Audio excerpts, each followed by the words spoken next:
Hola, ¿cómo están? Yo soy Karim Sabat de PowerOfMetal.cl, el podcast live, y estamos junto a Francisco, junto al gran Matt Harvey de Left to Die, banda que va a estar presentándose el sábado 18 de enero en en el Teatro Cariola, gracias a Chárgola y a Power Pro. Así que nada, bienvenido Matt, queríamos preguntarte de partida, ¿qué se siente volver a Chile, esta vez con Left to Die? So, Matt, thank you for being here. Thank you. What do you feel about coming back to Chile this time with Left to Die? I'm excited, man. I'm really excited. The Chilean fans have a lot of passion, a lot of energy, and so do I. And the more that we get from the audience, the more we're able to give to the audience, and then it all builds on each other, and it turns a good show into a great show. And we're hoping for a great show. It should be awesome. Bueno, Matt nos cuenta que está emocionado de volver a Chile, esta vez con Left to Die, que él conoce a los fans chilenos y que sabe que la fanaticada chilena, latinoamericana, responde muy bien, y mientras ellos como banda van sintiendo esta respuesta, a la vez ellos también van ganando poder, y es como una cosa retroactiva, o sea, que se va sumando. Ellos entregan, la banda, el público responde, y todo se va sumando para ir logrando más y más energía. Oye, Matt, sabemos que Left to Die rinde homenaje a Teto, obviamente esa es la gracia, y sobre todo en este caso a los primeros discos Scream, Bloody Gore y Leprosy, que son para mí de los más grandes. ¿Qué representan para ti estos discos en particular y qué sienten que entregan cuál es su importancia en el metal? So, we know that Left to Die is a homage to death, and with albums like Leprosy and Scream, Bloody Gore, what do they represent for you and to the metal scene? For me personally, I discovered those records in, I guess, 1988 when I was about 12 or 13. And for me, not only did I love the albums, but they were the first sort of inkling that I had that I was listening to music that was a different thing than, thrash, than Metallica, Slayer, even Sodom or Creator or whatever. That was the first sort of like light bulb, like, there's something heavier and more brutal out there. And that was really exciting. I think I bought the Scream Bloody Gore tape just because it had a song called Regurgitated Guts, and I loved horror movies. And I thought to myself, this song title is insane. Like, I have to hear what a song called Regurgitated Guts sounds like, and so for me, they were really eye-opening, massive albums. And, when I was learning to play as a little kid at that time, trying to learn how to play those songs was sort of the beginning of trying to understand what makes death metal and what makes thrash, and how come, Exodus and Metallica go 03, 5, 6, and Death goes 01, 3, 4. Like, this is like a game changer. And in terms of the metal scene, I think Scream Bloody Gore is sort of the culmination of the underground, because underground metal in the early 80s, was still included, bands like Anvil and Exciter, obviously Metallica, Armored Saints, Anthrax, whatever. And there was a tape trading scene going on the whole time with Mantis and with Death and with Necrophagia and Master and Genocide, Repulsion, Pentagram from Chile, Sarcophago, Sepultura, and all these bands, all over the world. And Scream Bloody Gore was sort of the first one of those bands to get a record out, certainly in the United States. Obviously, Bestial Devastation had not come to America in 1987. You couldn't find that record. And Scream Bloody Gore was sort of the first door opening from that scene. Aside from being a great record full of great songs, and these are songs that the band had been workshopping, for years at this point, Evil Dead and stuff, Infernal Death. I mean, those go back to the Mantis days when Rick was in the band the first time, So that record was a huge change in that underground scene, going from tape trading to records, that people could buy in a fucking store. And then Leprosy sort of took everything musically from Scream Bloody Gore and kicked it up, you know, at least like 2 notches. And then the production and everything really changed, and we began to hear what a death metal album would sound like. You know, it was the first time you heard that triggered drum, that kick drum sound, and it was the first time people could hear a death metal record and not say, oh, it's just a bunch of noise. Oh, it sounds like shit. It's like, no, this actually sounds really good.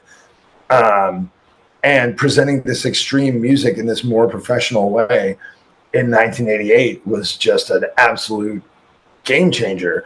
And the success of that record launched everything from bands like Obituary and Morbid Angel to getting record contracts to people coming to Morrisound to record. You know, nobody had heard of fucking Morrisound Studios before Leprosy. It was like Leprosy opened the door, and then between Altars of Madness and Beneath the Remains, it was like everybody was like, okay, you got to go there. That's where you go to do this.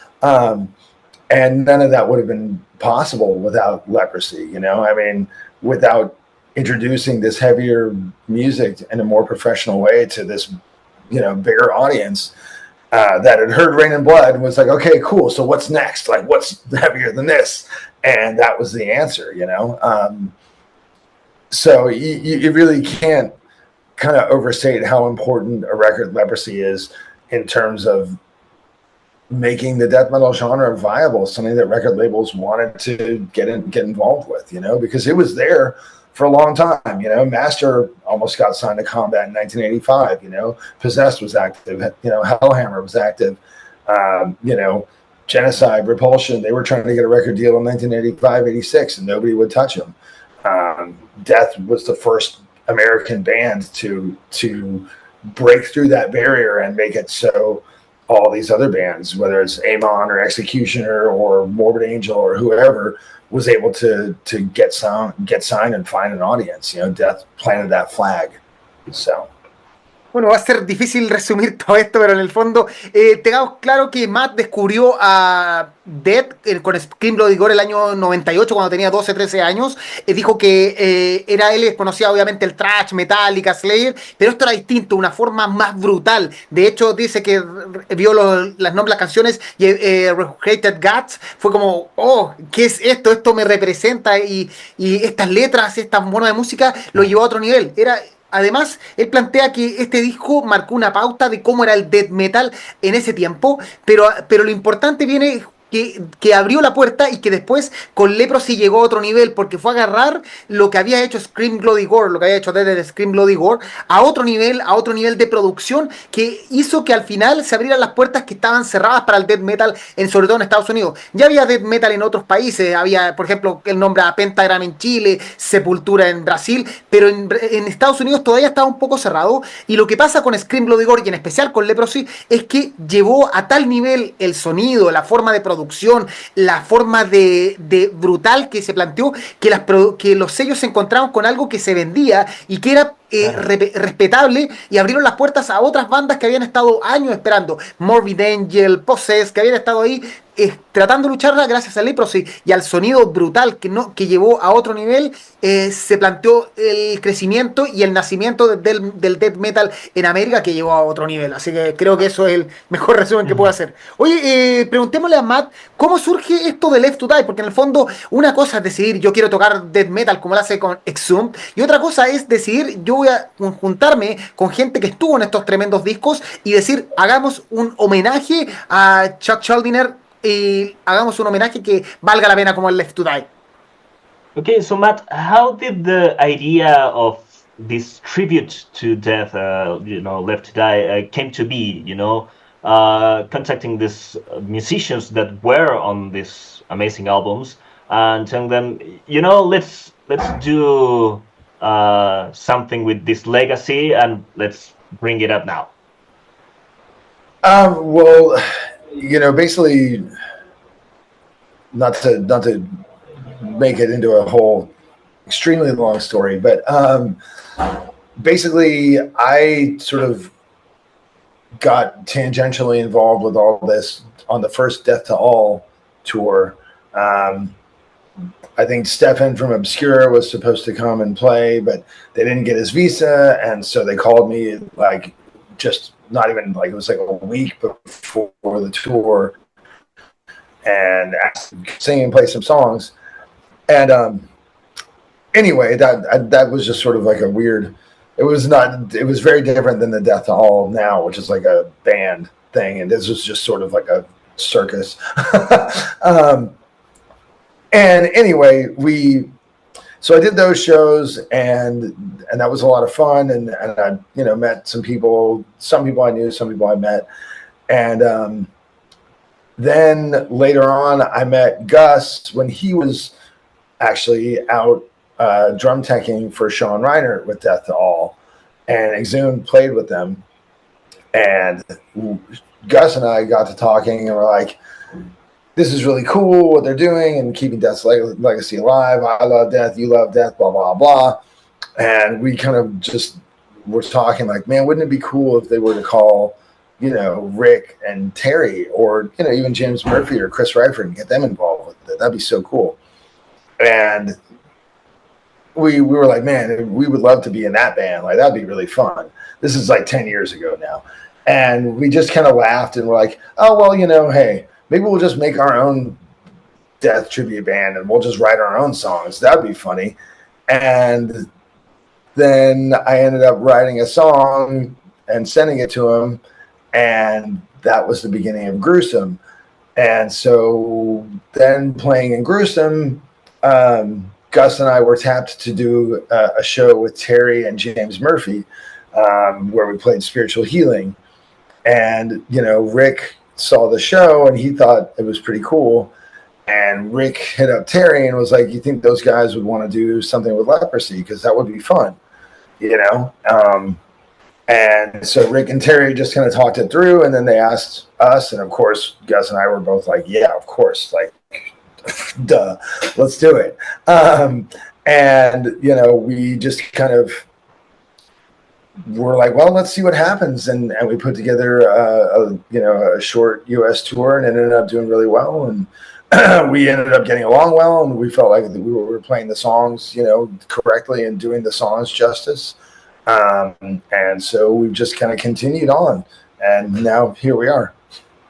Bueno, nos contó un poco Matt cómo ocurre la formación de Left to Die, y básicamente él participó en Death to All un tiempo, cuando hubo un problema ahí de visa, ayudó a Death to All, pero después él tiene como compañero en Gruesome a Gus Ríos, que es el baterista de Left to Die. Conversando, les gustaba esto les gustaba Death. De hecho, parte del nacimiento de Gruesome es el gusto por Death, y de repente en unos shows se encontraron con los otros integrantes, que son los ex integrantes, o sea, los actuales integrantes de Left to Die, y deciden tocan Spiritual Healing, y se han dando cuenta que les funciona y deciden formar Left to Die. En resumen, bien resumida la respuesta para no entrar en tanto detalle, pero la cuestión es que partieron como unos shows pequeños en Estados Unidos, funcionó muy bien, después decidieron intentémoslo tocando los discos clásicos de Death, funcionó mejor, y ahora están girando por Sudamérica con Left to Die, con los Scream, Bloody Gore y Leprosy. Oye, quería preguntarle qué piensa, cuáles son el mayor desafío de hacer de Left to Die, y cuál es la canción que más le gusta tocar en vivo, o cuáles son las canciones de todas las que tocan de Death que más le gusta interpretar en vivo a Matt Harvey.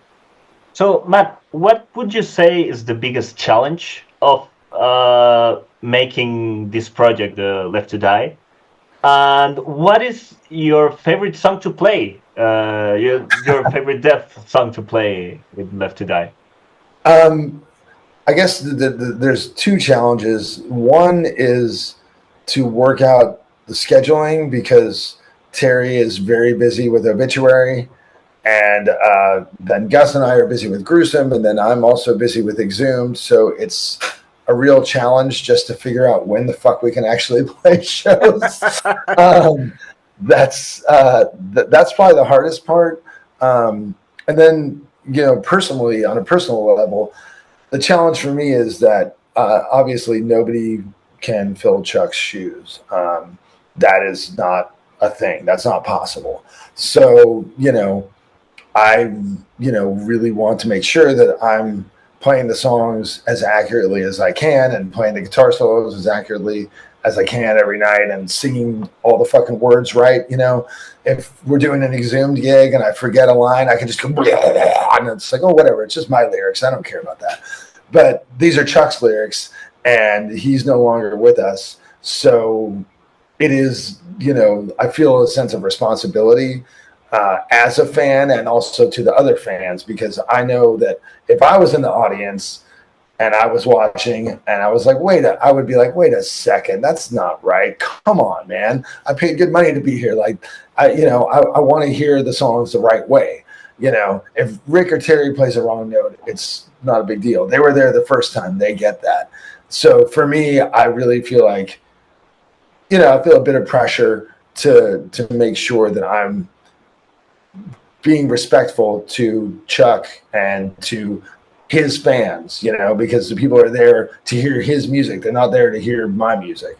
So as long as I try to keep that, you know, keep that in the forefront of what I'm doing, then I feel like I'm doing a good job. I mean, I have a great time playing the songs. Don't get me wrong. It's not like I sit there and I'm like, oh God, I played one note wrong. Fuck. You know, I'm only human. I'm going to make a mistake here and there, but as long as I'm giving it my best effort and, you know, generally landing someplace that I'm, you know, comfortable with, you know, because hopefully the audience, you know, not everybody in the audience is a guitar player. So hopefully their standards are here. And if I put mine here, then I'm somewhere in there, then I'll be okay, you know, because I want people to come away from the show having had a great time and feeling like this isn't a cheap cash in, that this is because we are really sincere. We all believe in this music, and we believe that we're playing it the right way, you know, to the best of our ability.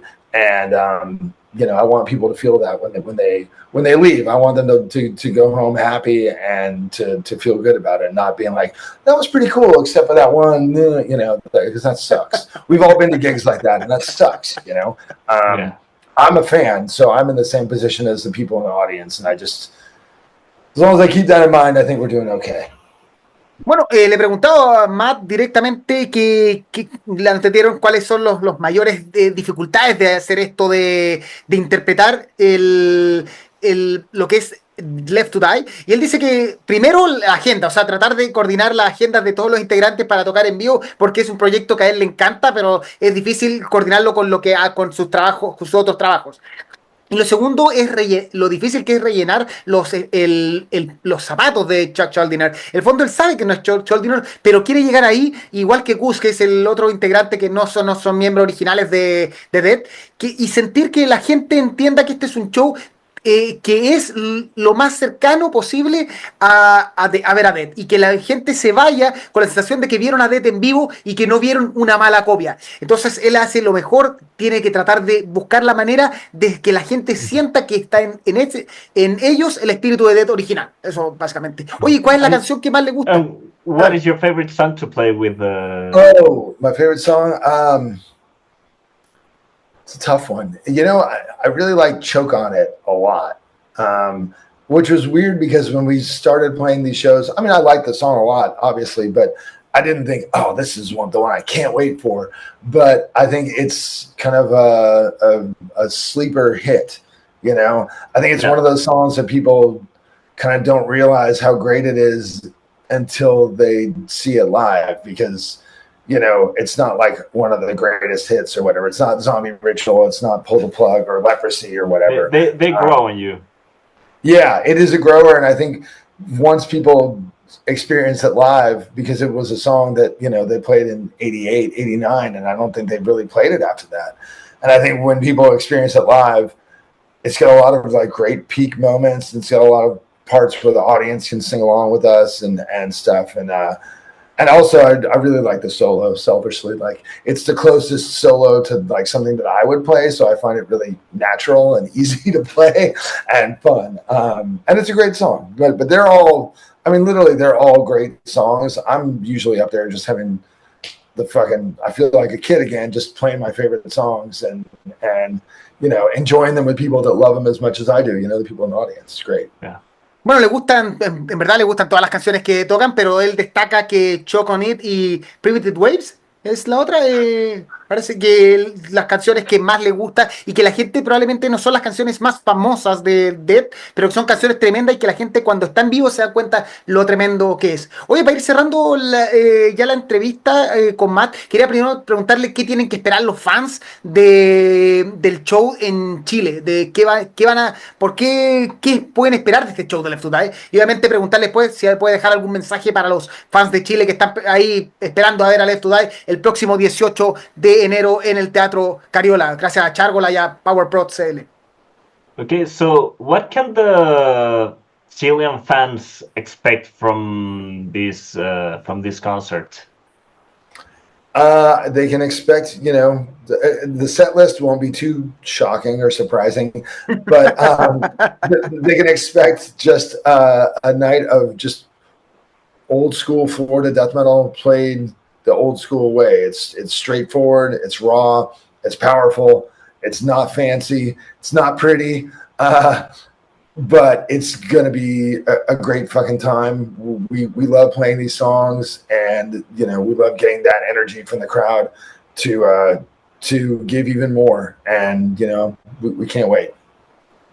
Eso, básicamente, ¿qué pueden esperar los fans? Obviamente que va a ser un show que no hay sorpresa, el setlist se lo conocen, porque obviamente sabemos que van a tocar Scream, Bloody Gore y Leprosy, pero que lo que no hay sorpresas a la vez es que va a ser un show de death metal a la antigua. No es fancy, no es bonito, es sucio, es directo, es violento, y es el death metal que la gente quiere ir a escuchar, porque hay otros momentos para escuchar death metal más fancy. Este es el momento de escuchar a Death o a Left to Die tocando Scream, Bloody Gore y Leprosy. Bueno, finalmente quería agradecerle a Matt Harvey por estar presente en esta entrevista. Obviamente, recuerden, próximo sábado 18 de enero en el Teatro Cariola, entradas disponibles todavía ahí en Ticket Plus, si no me equivoco. Así que vayan a comprar su entrada. Y lo otro es que invitarlo a dejar unas palabras para todos los fans de Left to Die, de Death, y para los fans de PowerOfMetal.cl. Okay, so Matt, thank you for your time. Thank you for having the time for this interview. Do you have the mic is yours if you want to say anything to your Chilean fans and the people from PowerOfMetal.cl? I would just say thank you to Power of Metal for having me on. Really nice meeting you guys. Look forward to seeing you guys at the show.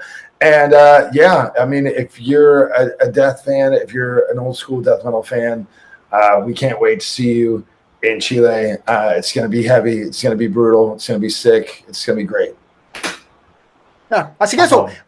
Thank you, Matt. Have a good night. See you the next Saturday en Teatro Cariola. Que estén muy bien. Chao a toda la gente. Esto fue la entrevista con Matt Harvey de Left to Die.